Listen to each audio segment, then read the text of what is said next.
Fala aí, analítica e analítico de plantão, belezinha? Tá no ar, tá valendo mais um episódio do Analytics Talks. Eu sou o Gustavo Esteves, um dos hosts aqui do podcast, e como sempre, estou aqui ao lado dele, o Chico Guanabara do Google Tag Manager. Caralho. Não sabe nem quem é Chico Guanabara, né? Não faço a menor ideia de quem é Chico Guanabara.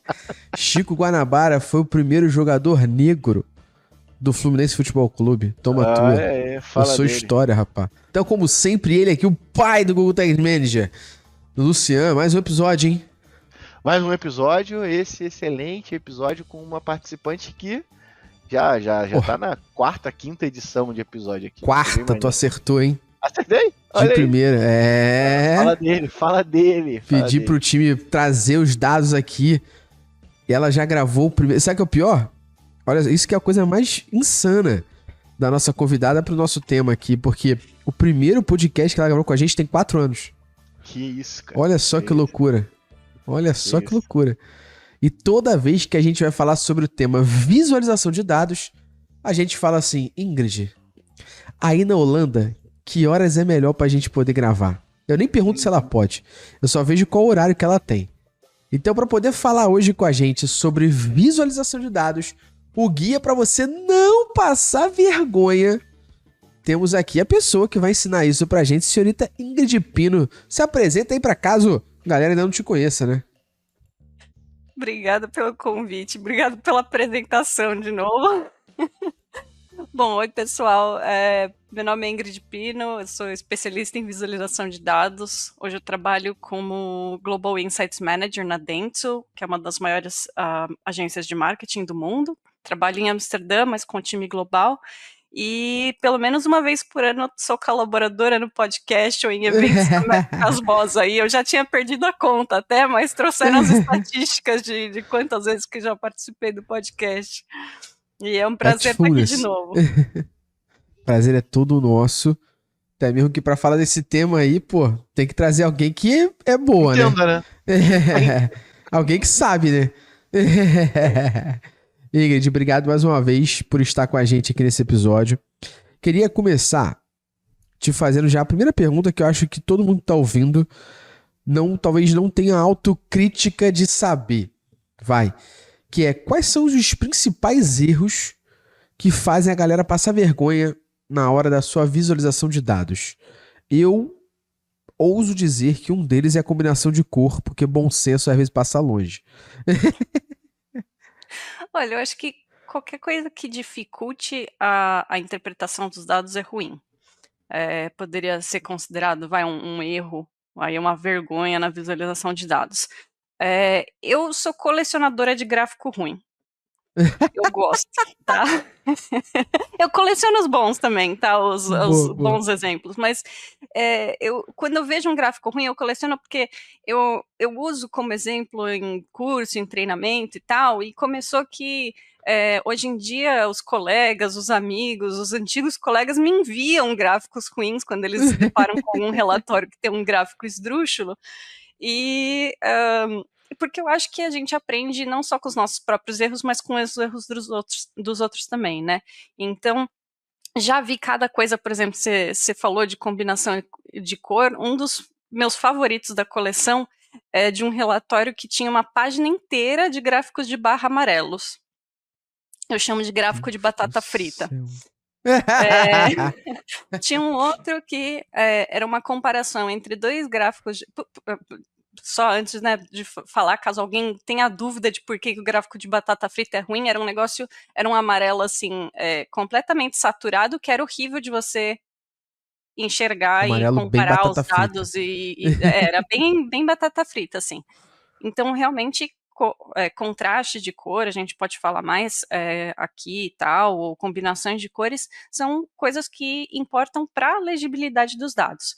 Um outro exemplo que eu ia falar também dessa minha coleção de gráficos ruins, é uma comparação entre dois gráficos de pizza, e isso, olha, eu fiz isso, eu vi esse gráfico num curso de pós-graduação, pessoal apresentando esse gráfico, hein?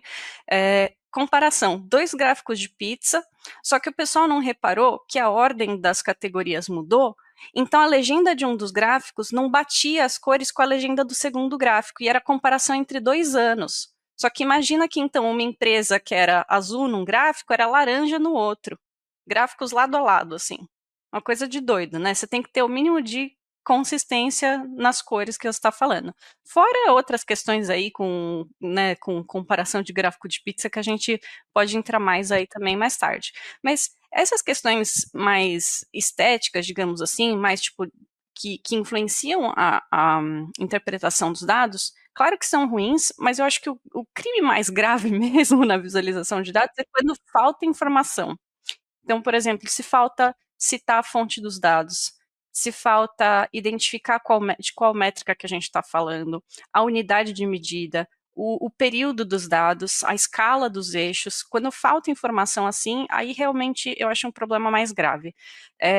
Existe muito caso de dado errado que realmente não está errado, quando o cliente ou o seu gerente vai contestar, olha, esse dado aqui não é isso aí não, tá esquisito isso aqui, tá errado. Ninguém fala, poxa, por favor, verifique se está correto. Não, todo mundo já chega apontando, falando que o dado está errado, né?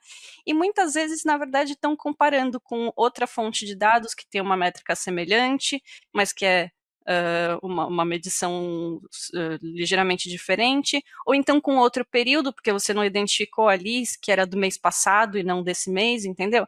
Então, muitas vezes a gente acusa que o dado está errado e, na verdade, não está errado, está só faltando informação. Eu acho que isso é um problema muito mais grave, né, que faz a gente passar vergonha com a visualização de dados.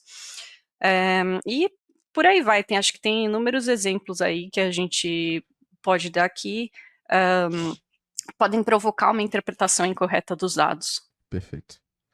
Eu acho que tem uma missão pra você aqui, deixar claro isso, tá?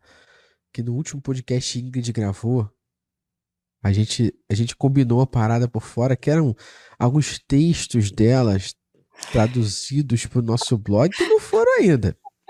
Mas eu acho que tem uma missão que eu posso te ajudar, que poderia estar no nosso blog, acho do caralho. Que é a coleção de gráficos ruins. A gente podia botar isso em algum lugar, pegar essa tua coleção e botar lá só esses gráficos ruins espalhados. Eu faço até um álbum de figurinhas, ocultando dados. Olha, tem uns bons lá, viu? Tem um gráfico de área cor-de-rosa que eu achei uma vez que ele parecia aquele Pokémon Dito, sabe? Cara, aquele... Tem uns gráficos maneiro que o Dito se transforma. Coleção, viu? O Dito, pelo menos, se transforma em outro Pokémon, né? Sim. Achei que você ia meter que parecia o Jigglypuff.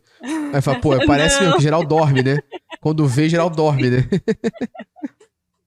Pô, seguindo aqui no nosso papo, acho que um dos pontos que é muito importante, a gente pesquisando um pouquinho, conseguiu identificar um estudo que mostra que, e não só esse estudo, vários outros, que mostra que o cérebro humano ele processa imagens 60 mil vezes mais rápido do que texto. Ou seja, a gente é muito mais visual, né? Então as imagens chamam a atenção para depois a gente ver o que está acontecendo. Então, baseado nisso, que a gente já sabe de psicologia mesmo, whatever, né? Por que ainda tem muita apresentação e relatório que tem tabela gigante, gráfico confuso, o que faz o primeiro erro que você mencionou aqui, que é o gráfico que afugenta a pessoa quando na realidade ele deveria estar te ajudando a esclarecer aquilo que você está levando, né? E na realidade ele faz o efeito oposto. Ele faz a pessoa questionar e não entender nada. Por que isso ainda acontece? Qual o problema que as pessoas têm na hora de escolher seus gráficos, na hora de analisar isso e criar isso para que alguém fosse consumir de maneira que ele entenda? A gente já falou em outros podcasts aqui que a gente sabe que a gente pode ir evoluindo a compreensão das nossas pessoas, dos nossos clientes e tal, sobre gráficos conforme a gente vai evoluindo as entregas e tal. Você já falou, por exemplo, que conseguiu usar um gráfico de dispersão num cliente, mas antes você fez vários gráficos anteriormente. Por que isso acontece? Eu vejo muito relatório, e acho que esse é minha principal crítica, de tabelas gigantescas, que eu tenho certeza que ninguém que está consumindo aquilo está lendo. Porque é uma tabela que você tem que dar scroll, cara. Ninguém vê isso, na minha visão, como relatório. Por que isso acontece? Olha, Além vou da chegar falta nas de bom tabelas. senso. Além da falta de bom Acho senso que gigantesca. falta de bom senso é a resposta mais concisa. Boa, Mas boa. para chegar na resposta sobre a tabela, eu quero comentar só uma coisa sobre a sua introdução, porque vocês estão um dado interessante lá de o cérebro humano processar imagens mais rápido do que texto, né? E eu acho que esse tipo de dado é muito legal. Eu uso esse tipo de dado também nos cursos de DataVis para justificar o quanto que DataVis é importante e para a gente entender os dados. Mas apesar de ser muito apaixonada por DataVis e achar que é super importante, a minha perspectiva mudou um pouco uns anos atrás. Eu não lembro se eu já contei essa história para vocês.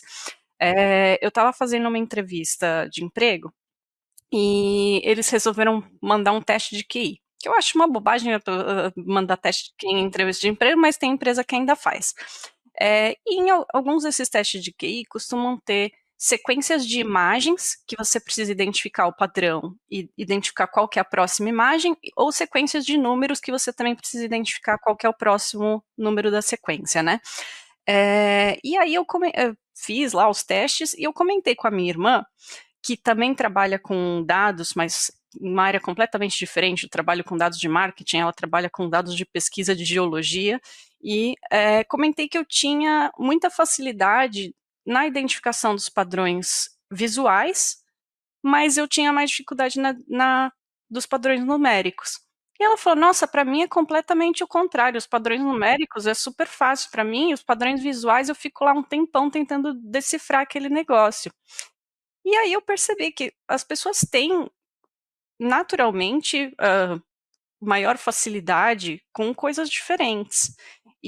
Mas ainda assim, essas são habilidades que também podem ser treinadas. E aí, vamos voltar para a sua pergunta principal, que é por que a gente ainda tem tabelas gigantes e dados confusos em dashboards e relatórios? Porque falta alfabetização visual. Ou o que a gente chama em inglês de visual literacy, né? Mas é alfabetização visual, a habilidade de compreender dados de forma visual, né? Algumas pessoas vão ter essa habilidade mais naturalmente, uma facilidade maior natural de interpretar padrões visuais, mas isso também é uma coisa que pode ser treinada, que pode ser aprendida, né? E eu acho que as empresas hoje em dia investem muito em aprendizagem de ferramentas, não necessariamente em desenvolvimento de habilidades. Então a gente vai continuar tendo profissionais que sabem apertar todos os botões em uma determinada ferramenta, mas que ainda assim vão ter dificuldade de criar um relatório, de criar uma visualização de dados, uma história com dados que faça sentido. Obrigado, gente. Esse foi o podcast. Até a próxima. Tchau. Concordo plenamente. Não tem um lance também com relação, tipo, se o output tá confuso, é porque o cara talvez nem entendeu o que ele tem que passar, sacou? Acho que tem muito isso, Perfeito. assim, porque o cara, ele não entendeu ao ponto de não conseguir digerir essa informação para que qualquer pessoa consiga consumir ela, sacou? Eu sinto que tem um pouco disso, né?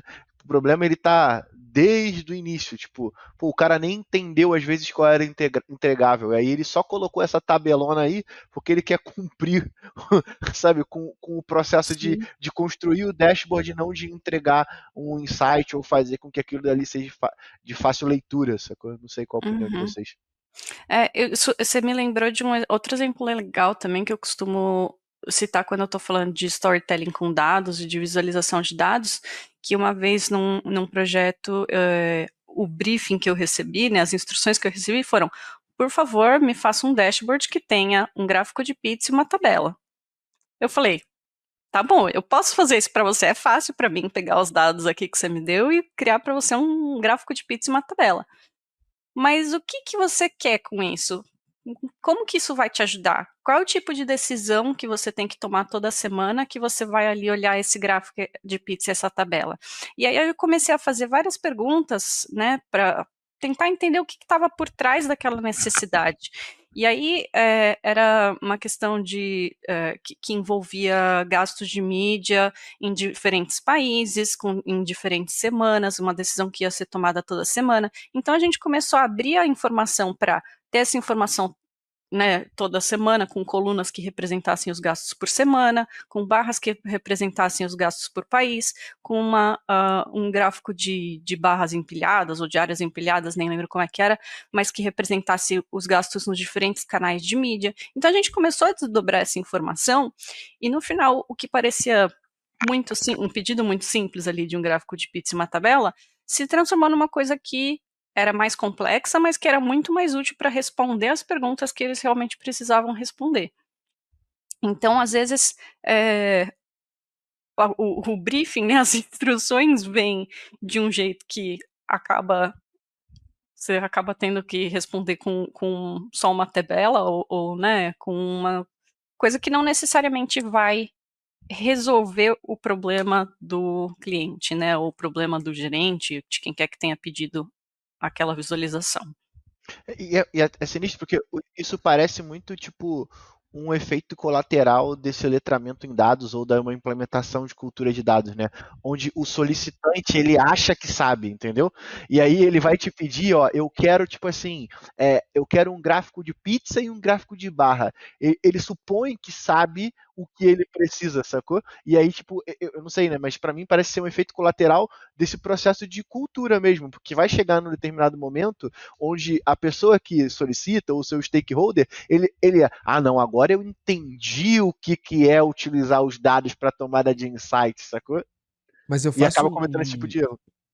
Eu faço um complemento, Luciano, porque na minha visão, eu concordo com isso, e que corrobora com o que a Ingrid falou, mas a Ingrid trouxe um grande ponto que corrobora o que ela mesma trouxe.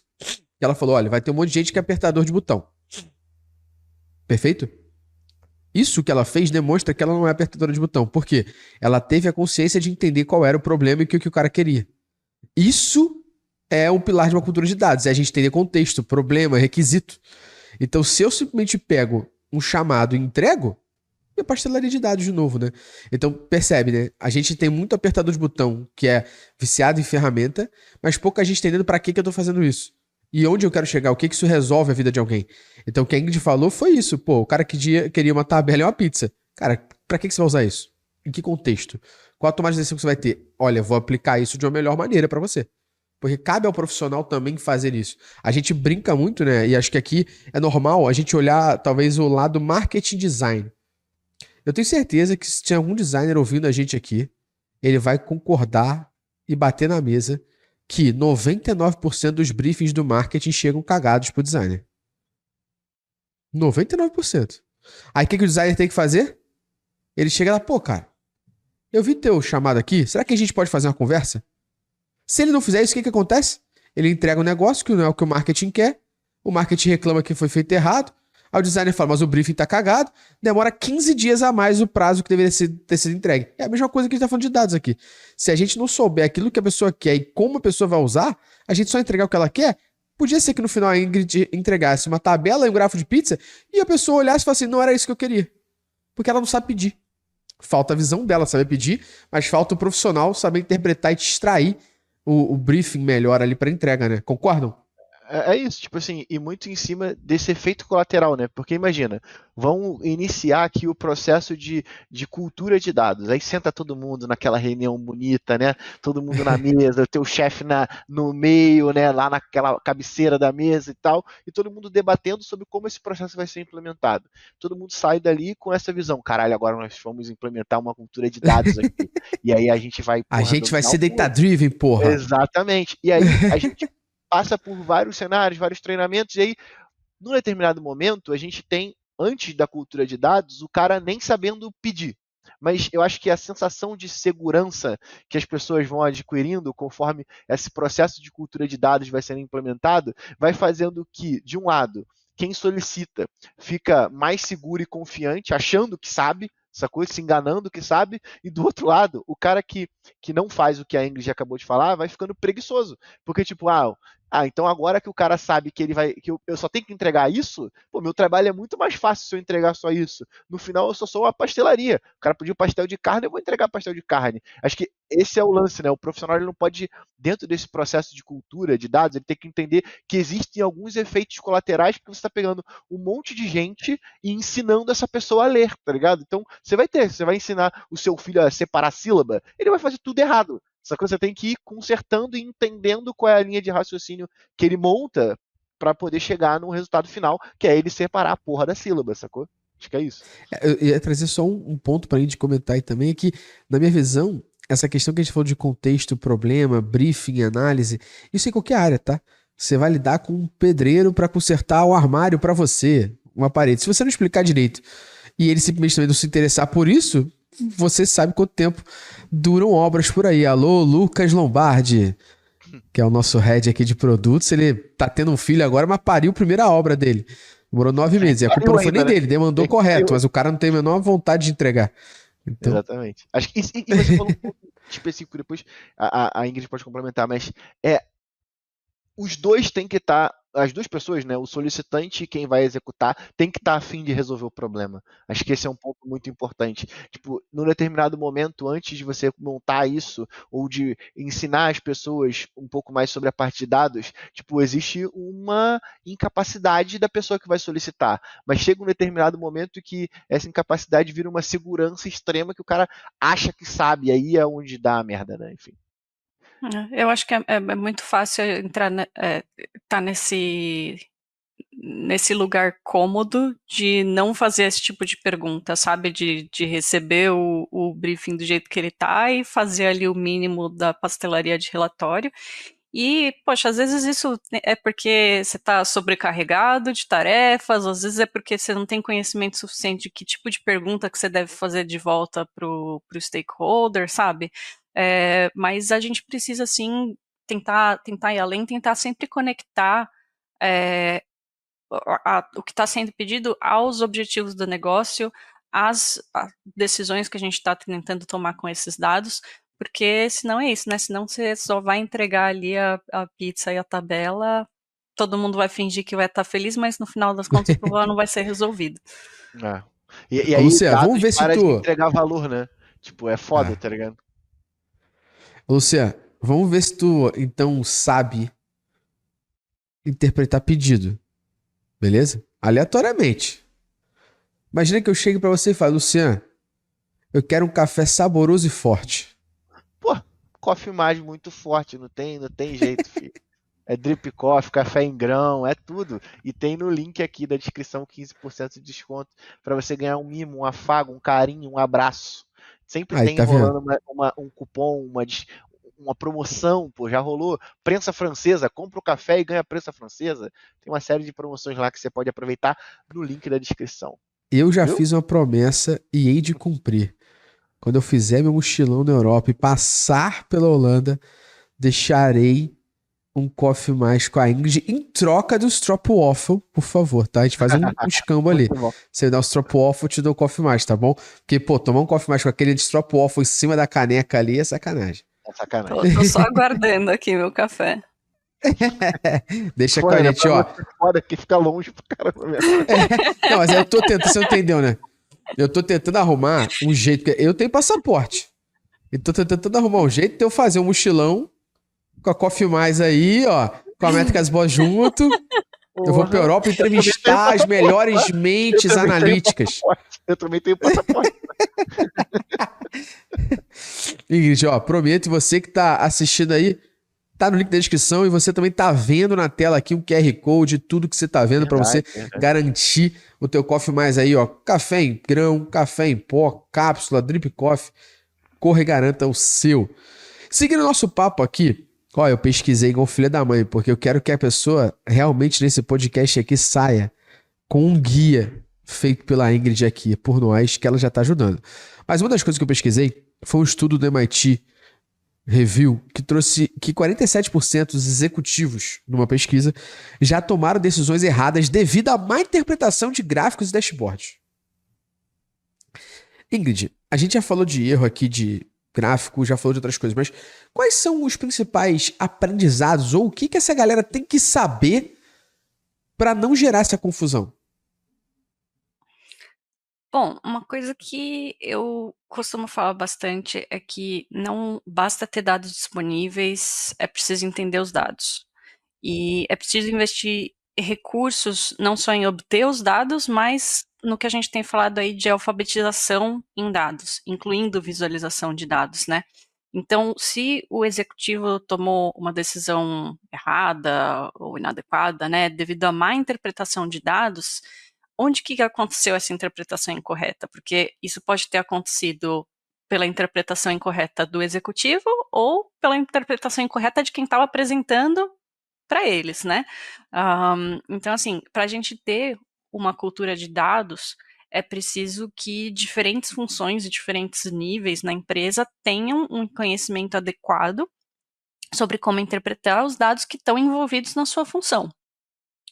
E isso envolve tanto os executivos precisarem interpretar os dados que cabe a eles, mas também, a maior parte das vezes, o dado chega lá em cima já mastigado, já chega, né, resumido, enfim.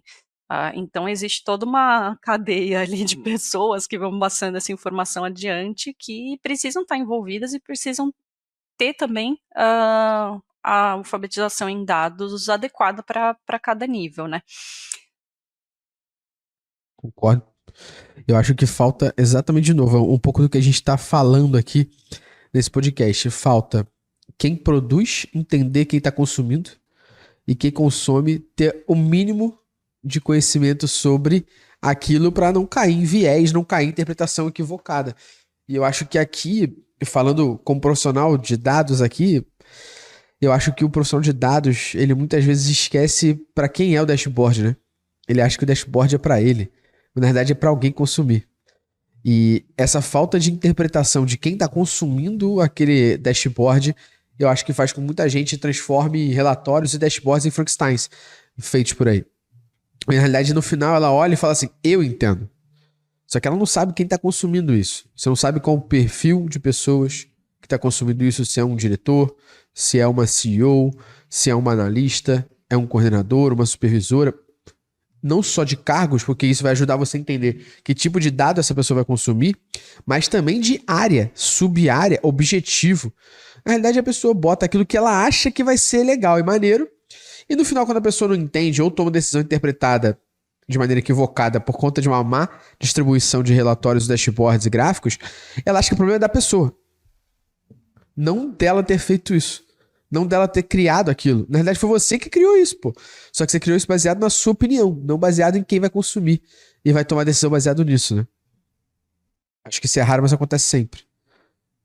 A gente está falando aqui bastante de cultura de dados ou coisas que envolvem desenvolver realmente uma cultura de dados, né? E a cultura de dados não é simplesmente ter lá os dados disponíveis e circular relatórios e achar que isso, né, cobre tudo. No ano passado eu escrevi uma série de artigos sobre data storytelling, né, contar histórias com dados, que inclusive você já mencionou, porque um dia esses artigos ainda vão chegar traduzidos para o português no blog do Métricas Boss. Tá quase. Mas em um desses artigos eu falo um pouco sobre cultura de dados e menciono alguns passos que a gente que precisa tomar, né, para realmente desenvolver cultura de dados. Então, sempre conectar as histórias contadas com dados aos objetivos do negócio, que a gente já comentou aqui também, né, os objetivos do negócio, as decisões que a gente precisa tomar para chegar aos objetivos do negócio. Garantir que o acesso aos dados seja amplo, mas que seja também, claro, de acordo com cada nível, né, porque tem questões de segurança de dados e a informação que cabe a cada nível. Investir em desenvolver essas habilidades de contar histórias com dados, né, que aí envolve tratar os dados, né, antes disso virar uma visualização, mas também visualizar e interpretar os dados, e, por fim, criar realmente um ambiente de storytelling, um ambiente que se estimule contar histórias com dados, não só na apresentação mensal, apresentação do relatório do trimestre, sabe? Mas no dia a dia mesmo a gente trocar histórias contadas com dados. E porque é assim que a gente vai aprendendo mesmo, sabe? Não é só fazendo curso, não é incentivando a trocar isso no dia a dia. Botar em prática, né? Uhum. Eu acho que isso é pouco incentivado mesmo. Acho que é a mesma coisa quando. Essa relação que você falou é a mesma coisa quando a gente fala da relação saber fazer perguntas, né? Muitas vezes a gente questiona que as pessoas não têm habilidade de fazer perguntas, mas é quão propício é o ambiente que ela trabalha para que ela possa fazer perguntas. Muitas vezes as pessoas são questionadoras e aí são tidas como questionadoras. Eu já fui essa pessoa. Perfeito. Você já foi essa pessoa. Da gente questionar uma decisão, não porque a gente não concorda, mas por questionar, perguntar o motivo. E falarem num one-on-one com a gente que a gente era questionador demais. Ah, mas é porque eu preciso entender o que eu tô fazendo, né? Eu vou fazer só porque alguém mandou, né? E acho que o ambiente nem sempre é propício para que essa habilidade possa ser, de fato, criada nas pessoas, né? Se o ambiente não ajuda, já era. A gente vai voltar aqui agora para falar de cores. Isso que a gente sabe que é um problema sério. Não queremos que os nossos ouvintes e espectadores criem gráficos batata frita. Boa. E outra coisa clara aqui, né, Ingrid? Toda vez que alguém fala assim, pô, o que você acha do gráfico de pizza 3D? Eu falo, pizza 3D eu gosto de comer. Ponto. Não existe outro motivo pra essa porra. Pelo amor de Deus. Então, voltando à parte aqui de cores, a gente pesquisou um estudo da Xerox que mostrou que documentos coloridos, não tem nada a ver com dashboard e tal, documentos coloridos, eles aumentam a retenção de informação em 82%. Deixando claro que a gente não tá falando de uma página rosa com texto branco, não é isso. O documentos coloridos é aquela parte onde você quer destacar, tem uma ênfase de uma cor diferente do texto. Já deixando aqui a galera ciente do que é bom senso, pelo amor de Deus. Mas como que a gente pode escolher corretamente essas cores para não induzir ao erro e dificultar a leitura, como por exemplo, aqui no Rio de Janeiro a gente tem um clube de futebol que não deve ser nomeado, que tem as cores horrorosas, que é preto e vermelho. Pô, isso não combina, você bota isso num gráfico e fica horroroso. Então, como não cometer equívocos como deste clube de usar cores que não se combinam? Olha, Gustavo, você puxa esses assuntos aí de cores em gráficos, é um dos meus assuntos favoritos. Eu vou ter que cancelar minha próxima reunião aqui, porque agora esse podcast vai durar 6 horas, tá? Eu desconfio que esse estudo da Xerox talvez não fosse muito imparcial na sua intenção de vender toner colorido de impressora, tá? Falando que com certeza. Documento colorido aumenta a retenção das informações. Mas, assim, eu sou parcial também em concordar com eles, tá? Eu acho que, assim, também uma coisa... A gente, claro, né, tem vários truques, várias regras até de como escolher melhores cores para facilitar a interpretação dos gráficos, não é só para ficar mais bonita, para realmente facilitar interpretar os dados. Mas às vezes realmente não é possível usar cores. Hoje em dia a gente não tem esse problema porque é tudo digital, porque todo mundo tem, sabe, é fácil você ter uma impressora até em casa que imprime em cores, mas antigamente não era tão fácil assim, né, você criar coisas com cores. Até mais, acho que década de 80, os jornais não eram mais em preto e branco do que em cores, né, não era tão comum.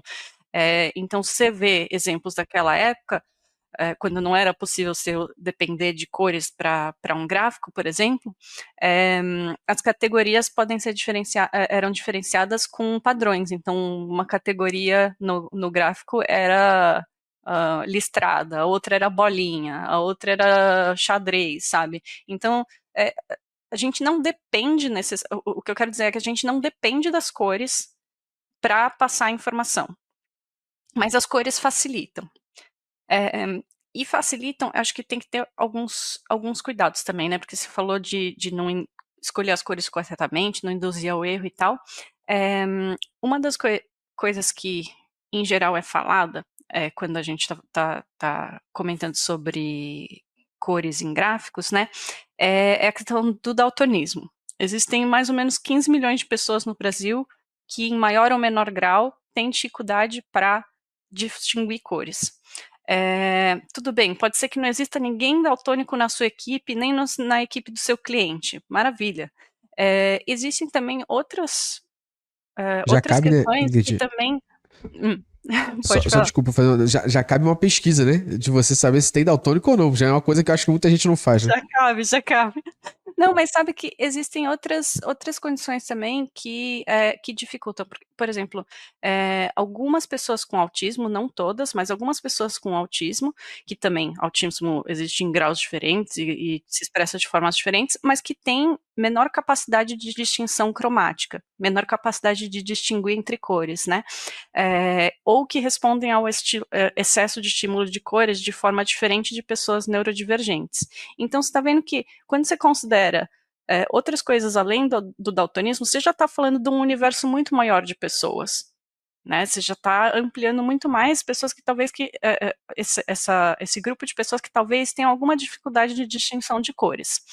Mas mesmo para pessoas sem daltonismo, que sejam neuroatípicas, né, que a princípio não tenham nenhuma dificuldade para distinguir cores, alguns princípios semelhantes de teoria de cores se aplicam, sabe, que facilitariam também para quem é daltônico, facilitariam também para quem tem dificuldade de distinguir cores, também facilitam para quem a princípio não teria nenhuma dificuldade. Então, por exemplo, entender um pouco de teoria das cores, entender o que é luminosidade, o que é saturação, entender esses conceitos facilita para todo mundo, não importa se você tem alguma dificuldade ou não. Entender questão de contraste. Contraste é algo que é muito importante quando você está escolhendo ali as cores para o seu gráfico, porque cores semelhantes podem indicar categorias semelhantes, ou podem indicar categorias muito distintas se você escolhe cores com mais contraste. Por exemplo, azul e laranja tem um contraste grande. Você pode usar cores mais neutras, como cinza ou azul, para um gráfico, e uma cor que se destaca, uma cor que tenha contraste, como laranja, como vermelho, para uma categoria ou para um determinado ponto, uma data, por exemplo, num gráfico né, num gráfico temporal, para destacar aquele dado. Última coisa aqui, porque senão eu realmente vou ficar 6 horas falando sobre cores em gráficos. Mas, por favor, pode mandar.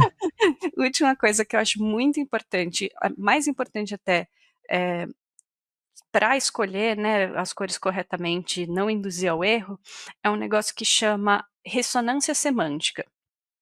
O que é ressonância semântica? Tem que fazer sentido com o que você está falando. Num bom português é isso, tá?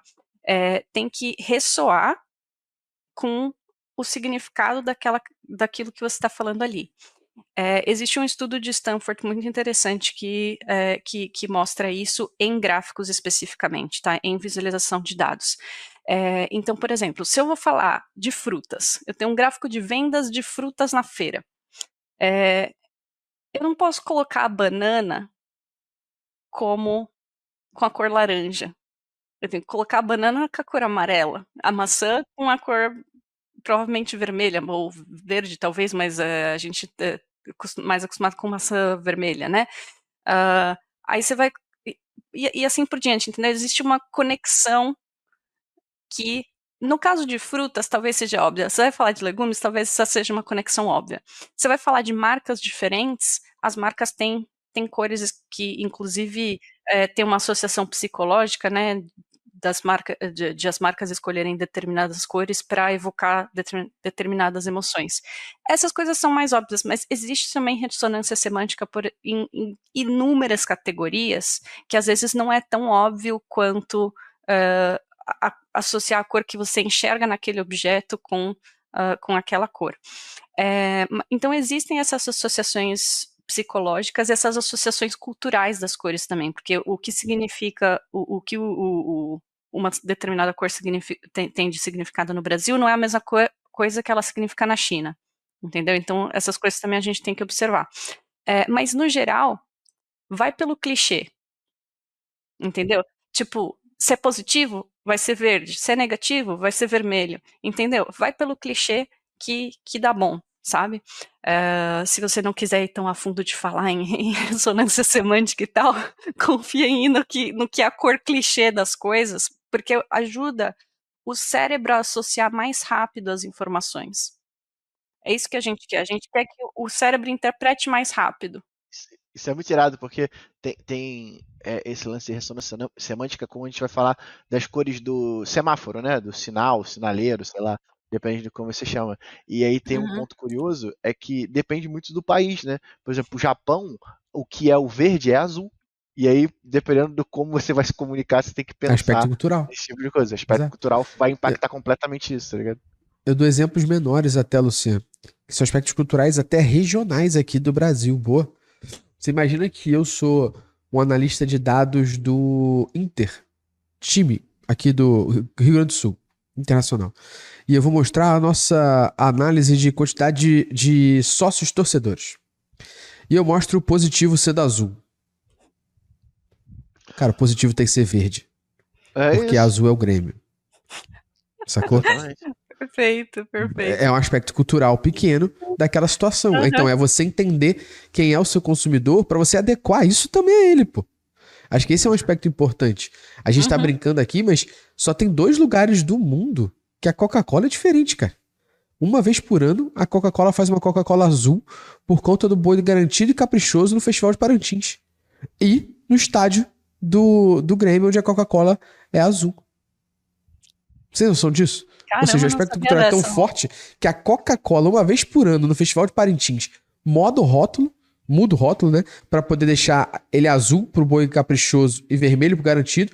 E no estádio do Grêmio, quando vende Coca-Cola, a Coca-Cola não é vermelha e branca porque é internacional. Aí imagina você apresentar um dashboard sem levar esses aspectos culturais dessas cores. Olha isso, né? A Coca-Cola muda. Então quem é você pra achar que você não vai mudar, né? Esse aspecto cultural, concordo, é muito importante. E é foda porque a gente fica falando muito aqui sobre, porra, maneiro e teoria das cores e o caralho, fica aparecendo um monte de merda sem legenda, tá ligado? Mas acho que é muito importante, eu queria levantar essa bola pra Ingrid, porque tem o motivo por trás que é você conseguir ser entendido mais facilmente, porra. Tipo, a gente utiliza essas técnicas exatamente pra isso, sacou? Porque é muito bom ser entendido, né, Luciano? Muito bom. Porra, cara, eu vou te falar, foi uma das coisas que mudaram a minha vida quando as pessoas não entendem muito ainda, não. Mas quando começaram a entender um pouquinho do que eu falo, eu me senti bem mais feliz, assim, tá ligado? Mas aí a gente volta que a gente falou com essa sensação, sacou? De que as pessoas a gente volta que a gente falou no podcast aqui. A gente, pra Ingrid complementar aí, ó. Mas a gente volta que a gente falou no podcast, Ingrid. A culpa é dos dois, né? De quem tá consumindo e de quem tá falando. O Luciano também, na época, não tinha vontade de mudar, não. Com certeza. Cara, mas Luciano, o que você falou é perfeito, porque não é só você deixar mais bonitinho, você agradar os torcedores do time ou o dono da marca de associar determinadas cores. É você permitir que as pessoas entendam mais rapidamente e entendam melhor, porque seu cérebro vai ficar tem um tempo de processamento, assim como tem o tempo de processamento do computador ou de uma máquina, tem um tempo de processamento do seu cérebro de associar ali a cor, a informação e tal. Uma vez, lembrei de mais um exemplo, gente. Uma vez eu peguei um relatório que tinha assim a informação principal e o benchmark. Um estava com azul claro, outro estava com azul escuro. Outro gráfico no mesmo relatório estava ao contrário. Então, assim, pode ser uma coisinha pequena, mas, tipo, o seu cérebro já precisa parar por um minuto, olhar a legenda de novo e falar: poxa, peraí, o escuro então agora é o benchmark, é o comparativo aqui que eu estou usando e não o dado principal, sabe? Então, você ter uma consistência nas cores é um negócio muito importante. E até criar essa documentação, né, da galera que está criando os relatórios, quais cores a gente utiliza, em quais ocasiões. Acho que de novo, né, tem algumas coisas que são inevitáveis, né? Você vai ter que documentar o que você está fazendo, sacou? E você vai ter que ter vontade de resolver o problema. Então, acho que esse é um ponto crucial, assim, porque esse erro acontece muito assim quando eu vou pegar alguns dashboards, onde a cor que representa uma coisa num relatório tem um significado completamente diferente no outro, assim. quais são os pontos que a pessoa tem que se atentar, ou o que seria essa documentação visual das cores, sacou? É tipo, para sucesso usamos isso, ou tem alguma outra coisa por trás que dá pra gente documentar também quando a gente vai criar essa consistência de cores, assim.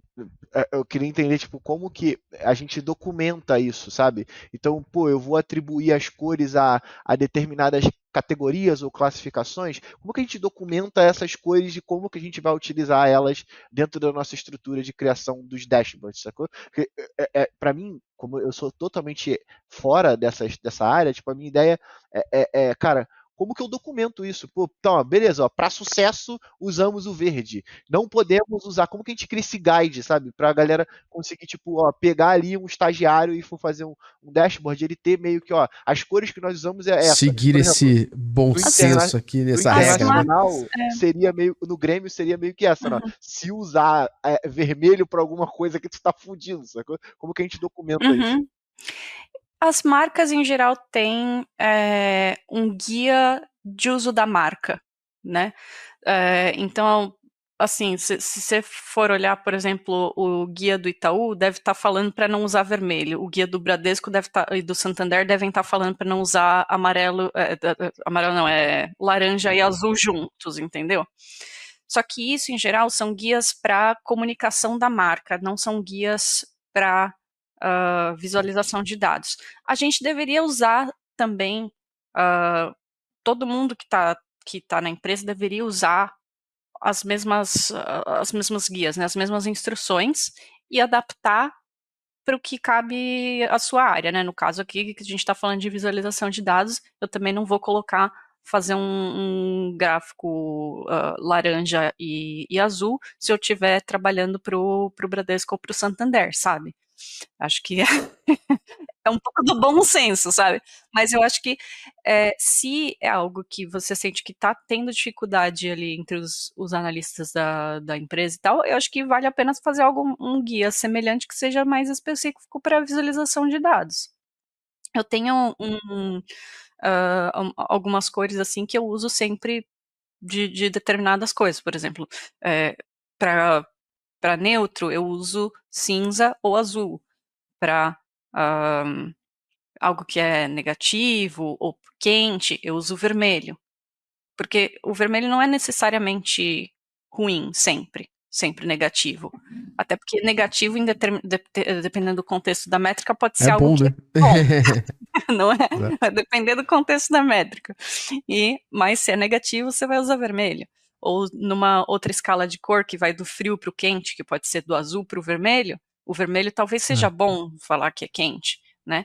Então, vai depender do contexto, mas esse contexto também precisa estar claro no que você está comunicando, na sua visualização de dados. Muito Eu bom. acho que você trouxe 2 pontos aqui. Pode falar, você, desculpa. Eu só ia falar que, tipo, essa fala dela agora vai fazer uma galera mandar uma mensagem completamente aleatória pros designers, assim. Irmão, tu consegue me mandar o teu manual de marca? Eu fiquei imaginando o designer, o que esse cara de dados tá querendo o manual da marca? Pode mandar. Mas a Ingrid trouxe esse ponto baseado na sua pergunta que me levantou 2 bolas aqui. A primeira é sobre essa questão do bom senso, do uso, não uso das cores, como usar isso, o guia para fazer isso. Por que eu tô levantando essa bola aqui? Porque, cara, bom senso é algo que se a gente pudesse ensinar assim de verdade, né, seria algo foda. Por isso eu acho que o guia ajuda a determinar um pouco melhor essa situação. E número 2, que é falando em bom senso, acho que todo mundo que é especialista em visualização de dados, ou se não ser especialista, você é um entusiasta da área, vou incluir Edward Tuff, que é um dos grandes entusiastas e especialistas da área, ou vou incluir eu, vou incluir vocês, ou vou incluir todo mundo, criticam os gráficos de pizza. Tem gente que eu já vi, como Edward Tuff fez isso, chamando o gráfico de pizza de o lixo dos gráficos. Ingrid, eu queria que você explicasse, até mesmo pra gente fazer um corte aqui e quem sabe distribuir no mundo inteiro. Por que que os gráficos de pizza são tão odiados? E quando se é que existe um momento onde eles podem ser úteis? Ok. Eu acho que é importante a gente confiar nos especialistas. E eu sou uma das pessoas que realmente costuma falar que gráfico de pizza, na maioria das vezes, não deveria ser usado. Mas eu acho que mesmo ao ouvir os especialistas mais renovados, que nem o Tuft, né? Ou você vai falar da gente aqui, né? É preciso manter um mínimo de senso crítico, inclusive com o que a gente está falando aqui. O Tuft, ele, através dos livros dele, ele criou e popularizou conceitos que são muito importantes para a visualização de dados, como a Data Ink Ratio, né, que é a proporção entre dados e tinta, e outros conceitos aí muito legais que ele criou e popularizou.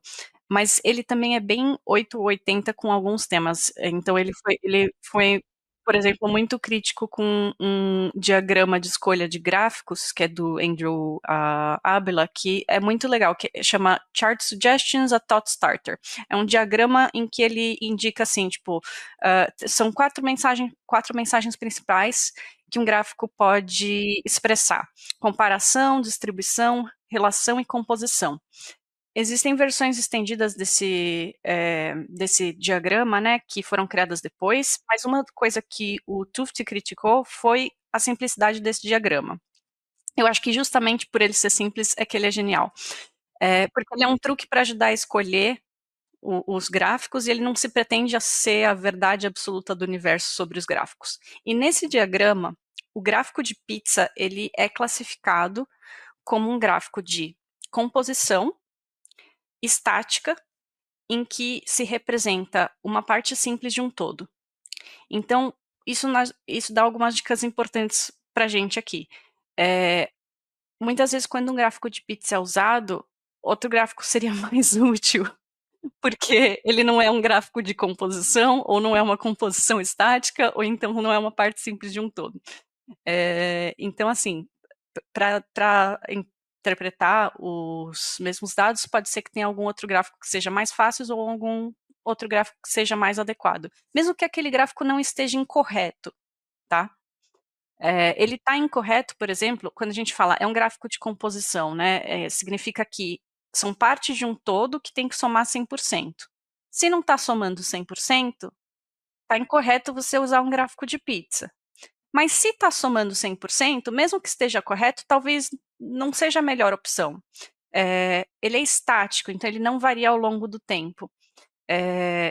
Se eu tiver que comparar entre duas composições diferentes, né, do ano passado e desse ano, o que eu vou fazer? Eu vou usar 2 gráficos de pizza?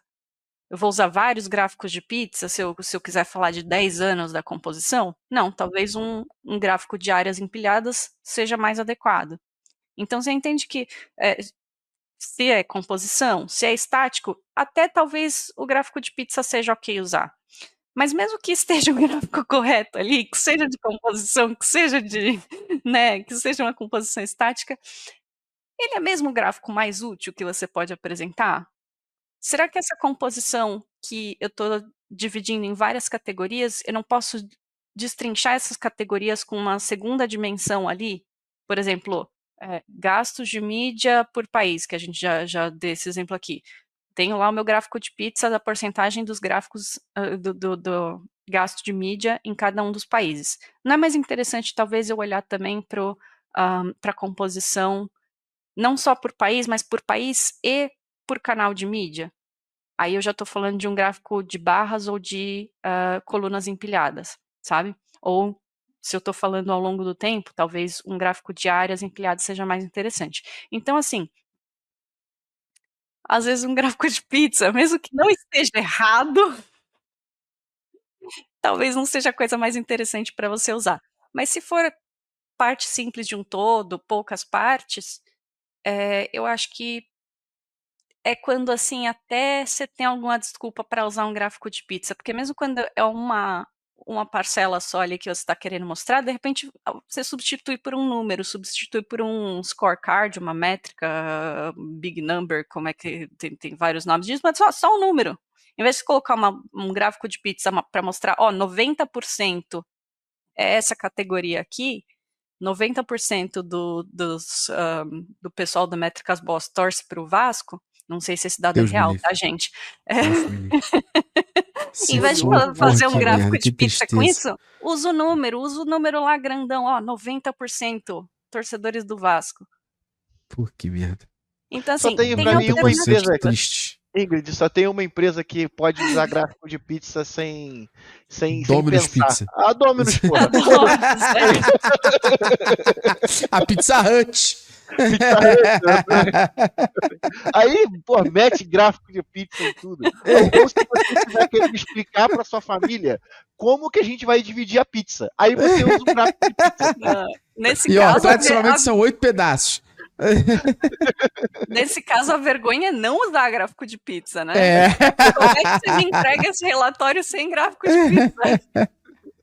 Cara, e é muito bom a gente falar isso, porque no final, a gente tá falando isso tudo, até agora, em cima de duas premissas. Premissa número 1, tu não passar vergonha. E número 2, gerar segurança, que acho que esse é um ponto muito importante. Você já tá, às vezes, numa apresentação, levando dados. Você já vai, às vezes, ser, sei lá, um advogado diabo. Tá um time ali que você vai falar que o resultado não foi bom. E aí, se pega alguma informação que você tá trazendo que te gera insegurança, já era, tu vai passar vergonha.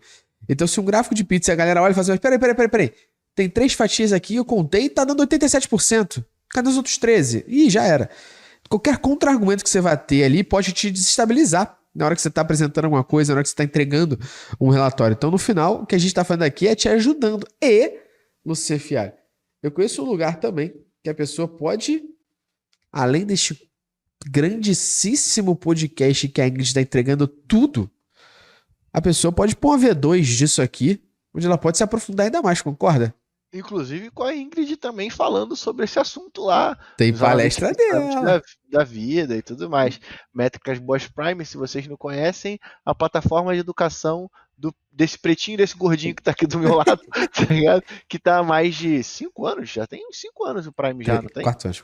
4 anos, eu sou péssimo com a data, mas o Prime é excelente para você que quer aprofundar os seus conhecimentos nisso tudo aqui que a gente fala no podcast durante esses 10 anos, né?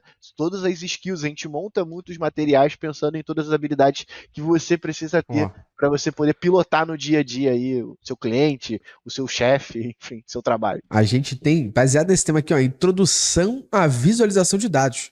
Sim, antes de tu apertar o botão, como é que tu entende gráfico, cor, correlação sobre isso? Aí depois tu pode usar um Looker Studio, um Power BI para isso. E no final, se tu vai montar uma apresentação baseada nisso, tu pode o quê? Estudar oratória para entender como tu melhora a tua didática, a tua dicção e apresenta o que você está montando de maneira mais clara para as pessoas. Como o Luciano falou, o slogan maravilhoso da oratória é muito bom ser entendido. Pô, ponto final. Vocês ficam me gastando, mas te gastando, mesmo, cara. É muito bom ser entendido mesmo, cara. Eu ia para uma porrada de reunião. O Gustavo já participou de várias dessas, inclusive, onde eu tinha um puta argumento, só que eu falava, né? Pecava, às vezes, na maneira que eu ia falar, ou no excesso de vontade. E aí acabava jogando, às vezes, umas ideias iradas, tipo, no lixo só pela maneira com que eu falava. Então, para mim, sim, é muito bom ser entendido nessa porra aí, porque é muito difícil de você ficar 1 hora falando e, porra, não entendi o que ele falou, é foda, tá ligado? Eu sinto um desperdício. Blá, blá, blá, esqueci achei. Exatamente. Exato. Então, ó, tá aqui na tua tela para você garantir o teu acesso ao Prime. Tem palestra da Ingrid no Summit 2022 ou 21. Olha isso, Ingrid. Tu tá há muito tempo com a gente já, hein? Também, pô. Tá maluco já. É muito conteúdo que ela tá com a gente aqui, tá doido. Se a gente fizer um compilado, a Ingrid vende um curso. Vou te falar, só nessa trilha aí de Data Visualization e apresentação, deve ter pelo menos os 4 cursos, tá ligado? Pra você poder se aprofundar nesses assuntos aqui que a gente tá falando. Então, aproveita aí, o link isso. Tá na descrição. Corre aqui, ó. Link tá na descrição e também na tela aqui pra você, beleza? Ponto QR Code aí. Ingrid, voltando ao nosso cerne aqui, que é o guia pra galera não passar vergonha. Eu tenho uma dúvida que veio, na realidade, das pessoas que conversam com a gente em cursos, beleza? E essa dúvida eu acho muito pertinente e bem bacana, que é, quando faz mais sentido usar tabelas em vez de gráficos? Porque muitas vezes a gente tem gráficos que pioram a compreensão dos dados. Ao invés de ajudar, eles deixam pior a compreensão. Então, como é que a gente entende qual momento eu uso gráfico, qual momento eu uso uma tabela, por exemplo? Eu acho que a tabela muitas vezes é vista como a vilã da visualização de dados, a vilã dos dashboards, né?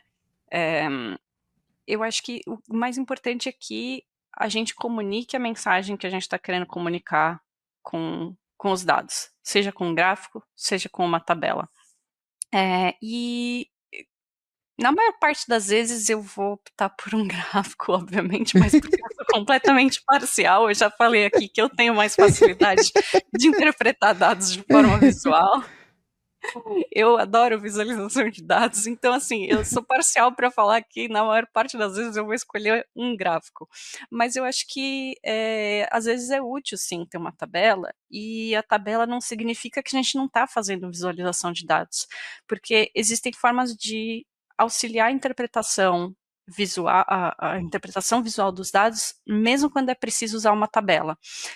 Então, por exemplo, com formatação condicional, e você vai ter isso em todos os principais, todas as principais ferramentas aí de visualização de dados. Você vai visualizar isso no Excel, você vai visualizar isso num Looker Studio, Tableau, Power BI, você consegue configurar uma tabela com formatação condicional. Pode ser em barras, pode ser adicionando ícones, pode ser adicionando um mapa de calor, qualquer coisa que visualmente te facilite a interpretação ali daqueles dados, facilite você achar os dados que mais importam. Eu acho que principalmente tabelas dinâmicas, né, pivot table, são muito úteis também, quando você consegue ter ali alguma interação maior com os dados, principalmente. Ou quando são matrizes, né? Quando, principalmente se é uma matriz com um mapa de calor, aí ó, é uma beleza. Eu fiz uma recentemente que eu precisava mostrar o overlap entre 6 audiências. Eram 6 audiências que eram 3 que eram perfis de gamer, 3 diferentes perfis de gamer e 3 diferentes perfis de audiências de consumidor, mas que não eram necessariamente gamers. E existia ali algum overlap entre elas. Se eu estivesse falando ali só de 6 coisinhas, até 6 grupinhos, eu até conseguiria visualizar isso num gráfico de Venn. Já ficaria mais complicado, porque são 6 diferentes com overlap entre eles ali. Certo, você consegue gráfico de Venn, para quem não lembra, aquele com os círculos, que tem ali uma sobreposição entre os círculos. Mas a gente estava falando dessas 6 audiências com overlap entre as de gamers e as de consumidores, né, as 3 de gamers e 3 de consumidores, em diferentes países. Então, assim, já era muito círculo para visualizar isso como um diagrama de Venn, e a gente precisava mostrar o overlap. Então, o diagrama de Venn não ia dar conta, ou a visualização realmente não ia caber num slide de forma compreensível, porque ia ser vários diagramas de Venn, né, um para cada país. No fim das contas, fizemos uma matriz em que a gente tinha nas linhas os países, nas colunas as audiências, né? Embaixo de cada audiência quebrava aquela coluna em mais 3 para representar, olha, essa audiência de gamer tem overlap nessas 3 audiências de consumidor, é esse aqui o overlap. Então tinha os dados ali e era uma tabela. Mas para identificar mais rápido onde que tinha os maiores overlaps, onde tinha as maiores sobreposições, né, as maiores combinações entre os dois tipos de audiências, a gente usou o mapa de calor, né? Usar uma sequência de cor entre mais frio e até mais quente, né? Pode ser de um amarelo para um verde ou de um azul para um vermelho, para você conseguir bater o olho ali e já saber claramente em quais países e em quais audiências que estavam tendo um overlap maior. Então, era uma tabela num slide, que é algo que normalmente eu vou falar, não, evita, tabela em slide não funciona. Mas era uma informação de maior complexidade que não tinha muito ali para onde correr, sabe? Tipo, o melhor jeito naquele caso foi olhar numa tabela. Perfeito, eu concordo. E tem um ponto legal sobre o que você falou do mapa de calor ali, né? É que várias ferramentas, por padrão, o mapa de calor é o mesmo tom de cor. Então, no Looker Studio, por exemplo, se você for usar um mapa de calor, ele vai pegar o azul mais clarinho possível pro mais escuro, né? E você trouxe contrastes mesmo, que é o que, por exemplo, ferramentas de mapa de calor já mostram mais, né? Então você pega um Clarity, um Hot, já no Crazy Egg, eles vão mostrar pra você nesse sentido, de laranja pra azul, né? Esse contraste é muito maior, né? E fica mais fácil de ver. E acho que o problema que a gente tem nas ferramentas que pegam a mesma cor e só muda a tonalidade é que às vezes esse azul clarinho, eu não enxergo o número que tá lá dentro. E aí tem um problema aqui de realmente de tom, né? Então acho que vale a pena você destoar entre cores mesmo, que você trouxe, faz mais sentido e deixa mais usual, mais fácil, né? E aí... Eu só chamar pode falar, rapidinho, Gustavo. Que, tipo assim, eu acabo utilizando para outras coisas, mas acho que para isso também ajuda bastante. Tem uma ferramenta da Adobe, que é o Adobe Color, e aí você consegue criar essas combinações de cores a partir de uma cor que você queira usar. Então, por exemplo, eu quero cores que são análogas, e aí você vai lá e coloca, eu quero criar uma escala cromática, então você pode utilizar. Vou deixar o link aí, que eu não sei, né? Pode ser que ajude alguém. Mas é uma boa ferramenta para você poder fazer, porque assim, eu sou péssimo com esse lance de cor, então eu tento me guiar. Qual é a cor que eu quero usar, e aí eu tento entender quais são as cores, por exemplo, que são complementares a ela, quando eu tô querendo fazer determinadas cores. Então é uma boa dica aí pra galera brincar com isso aí e descobrindo quais são as cores que ela vai utilizar. Deixa eu só te fazer uma pergunta. Quando você quer fazer cores o quê? Análogas. O Phil que me ensinou. Que isso! Que isso, é muito bom ser entendido. Falei que a galera precisava estudar teoria de cor análoga, isso é parte de teoria de cor. É isso. Isso aí, cores análogas, vocabulário vasto. Lembra que eu falei de cor contrastante? Cor contrastante, ela tá num círculo cromático, ela tá no lado oposto. Então, o azul, se você for pesquisar círculo cromático, o azul e o laranja vão estar em lados opostos, então elas são cores contrastantes. A cor análoga do laranja vai ser o amarelo e o vermelho. Então são as cores que estão ali do lado dela, são as cores irmãs dela, vai? As cores que estão mais próximas. Essas são cores análogas. Pô, isso aí é onda, tá? Mandei aqui para vocês 2 outros links também. O paletão é bem parecido com esse que o Luciano comentou, mas é outro também de escolher paleta de cores, escolher com base no esquema, se você quer algo contrastante ou se você quer algo de cores análogas. E tem um outro que é o Colors, que você pode escolher algumas cores de base, e aí ele gera o resto das cores da paleta. Então posso, por exemplo, pegar a cor da minha marca ou umas 2 cores ali que eu sei que eu quero usar, e ele gera alternativas das outras cores para completar a paleta. Essas são ferramentas que eu mais uso ali para quando eu preciso de uma ajudinha ali para achar as cores certas. Não, e que nome maneiro, Colors. Ou seja, as cores maneiras. Isso é muito maneiro. Gostei do nome. Ingrid, pra gente ir pros nossos finalmente, por incrível que pareça, vamos indo pros finalmente aqui, da nossa aula. Nesse momento, os nossos espectadores estão chorando aqui, falando, poxa, mas já... É aquele momento do Jô Soares. Do Jô Soares, né? Se a gente fosse pegar aqui, por exemplo, alguém da nossa audiência que precisa apresentar um gráfico para uma reunião importante, quais são os 3 erros imperdoáveis que essa pessoa precisa evitar para não passar vergonha? Para ela não ser o Eminem no 8 Mile na primeira parte do filme. Travado. Passando vergonha. Tá, vamos lá, os 3 erros então. Eu acho que é muito tentador fazer uma lista com coisas do tipo: não usem gráficos de pizza, não usem gráficos de batata frita, tá? Não esqueçam as legendas. Eu acho que é tentador fazer uma lista dessa, mas eu vou tentar fazer uma lista diferente para vocês, tá? Eu diria que o erro número 1 seria ignorar ou negligenciar que a forma com que a gente visualiza os dados influencia a forma como as pessoas interpretam os dados. E, por consequência, as decisões que são tomadas com esses dados.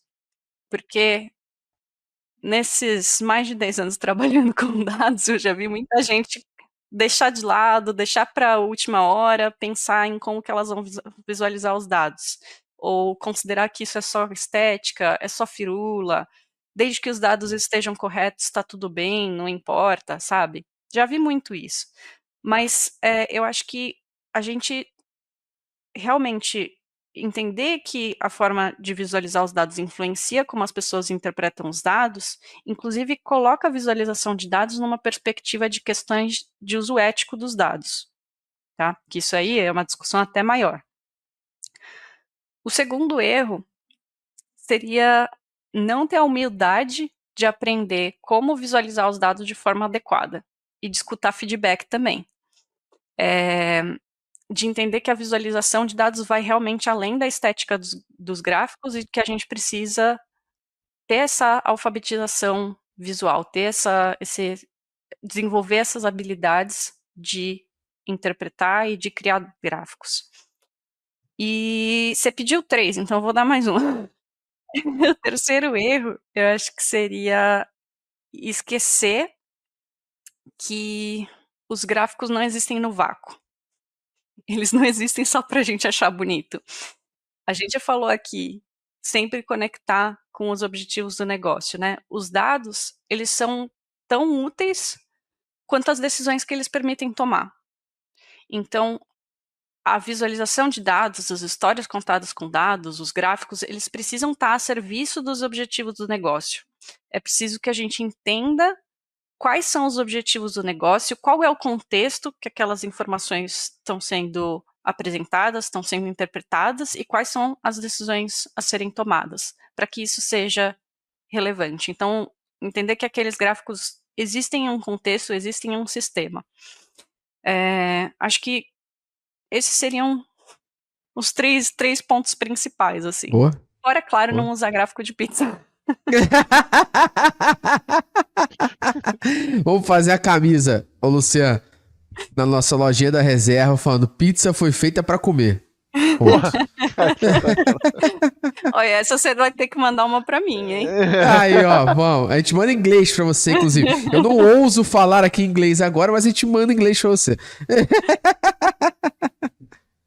Ó, a minha última pergunta pra gente fechar esse nosso podcast aqui com a melhor fatia. Uma fatia de uma pizza da Artichokes lá de Nova York, maravilhosa. Muito boa aqui pra gente. O que seria o básico da visualização de dados para não passar vergonha? Tipo, Data Visualization 101.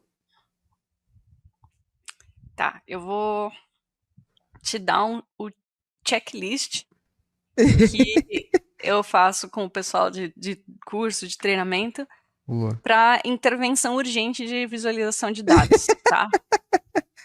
Vai ser do mais simples para o mais complicado, mas também do que tem menos impacto para o que mais tem impacto, tá?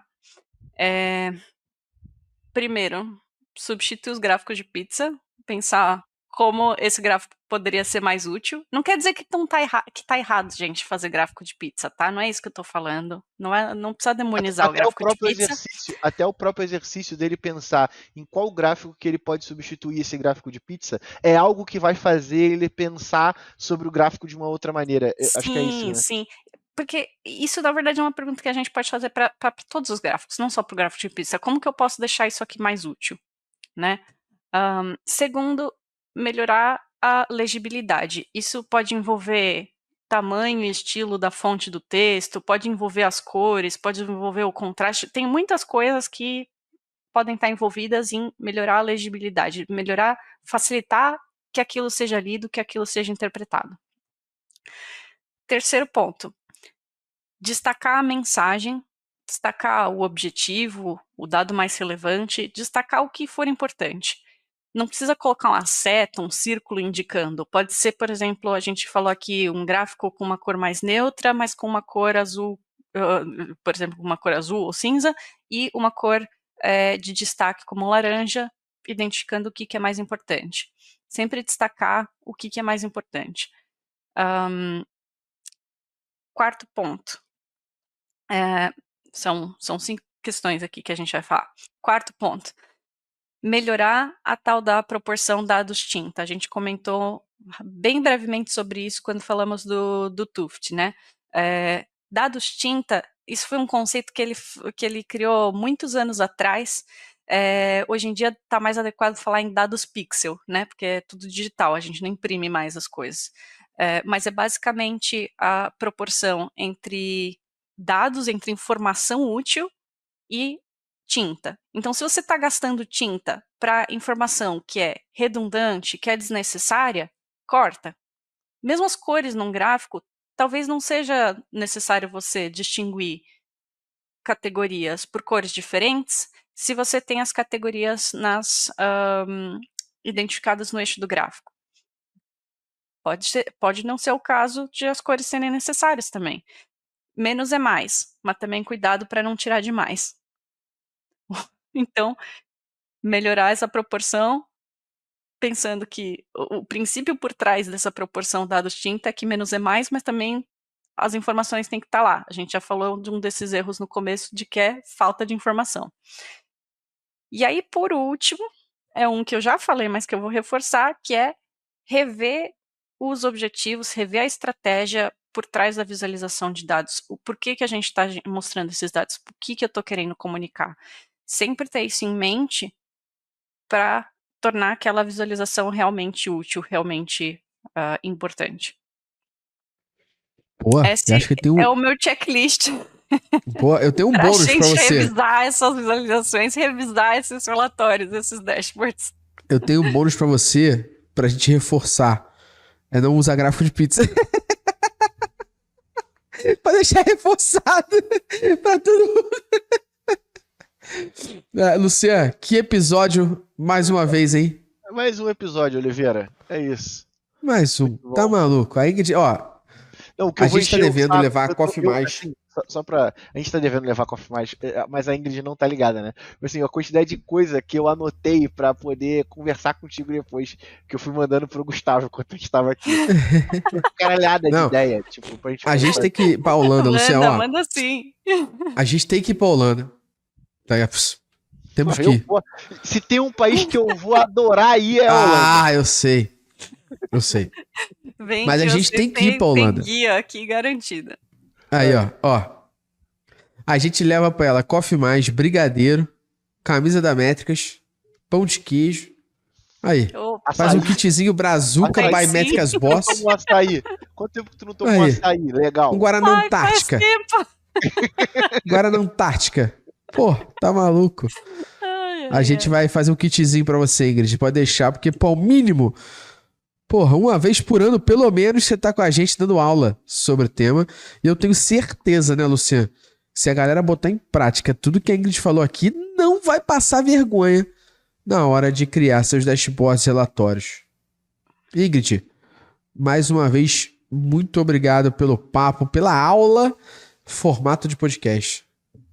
Obrigada, gente. Agradeço muito pelo convite. Se alguém quiser entrar em contato, consegue me achar pelo LinkedIn. Eu tenho alguns artigos publicados no Medium também sobre visualização de dados, sobre storytelling. Se tudo der certo, alguns desses vão ser também traduzidos e publicados no Métricas Boss, que o Gustavo já está me cobrando. Eventualmente chega lá. Não prometo que vai ser amanhã, mas vai chegar. A gente vai fazer o seguinte: a gente vai traduzir e te mandar pra você só aprovar. Sacou? Isso aí. Que aí você só aprova. Maravilha. Forma mais fácil da gente resolver isso. E aí vai ter sua série dentro do blog. Pode deixar com a gente, viu? Tá maluco. Tá maluco. Ingrid, mais uma vez, muito obrigado. Galera. Você pela troca. Você que assistiu até aqui, na moral, isso aqui, a Ingrid tá na Holanda. Sabe que horas são agora? 4h22 da tarde lá. Ela tá aqui 1h e pouca com a gente, fazendo a gravação desse podcast pra você aprender a não passar vergonha na hora disso. E aí você, cara pálida, não vai se inscrever no YouTube. Você não vai estar inscrito no Spotify, não vai dar um joinha, não vai deixar um comentário. Pô, é o mínimo que a gente espera é que isso aconteça. Por quê? Eu não sou de rogar praga. Não sou. Mas tu vai lá, passa, serelepe, pimpão, cria teus dashboards. Na hora que tu manda pra alguém, tu vai descobrir que não tem cor análoga. Tu tá cagando a porra toda.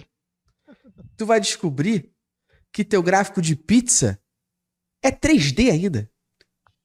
E todo mundo vai odiar. E na hora que tu for começar a falar, vão invalidar as fontes de dados, porque tu não deixou legenda. E tu vai parecer o Eminem no início de 8 de maio, que ele não consegue falar. Não é o Eminem no final, não. One pack, two pack, three pack, four pack. Não, não é isso, não. É o Eminem no início, travando ali, ó. A gente não quer que isso aconteça. Por isso, se inscreve no canal, deixa um comentário, dá um joinha, compartilha pra quem precisa saber. Não esqueça que toda semana tem episódio novo da Luciano Fialho. Tem essa porra desse episódio aí pra você. Pô, aí. É isso. Pensa que eu sou o Eminem e o Luciano Future. Um abraço e até a próxima semana. Tchau, tchau.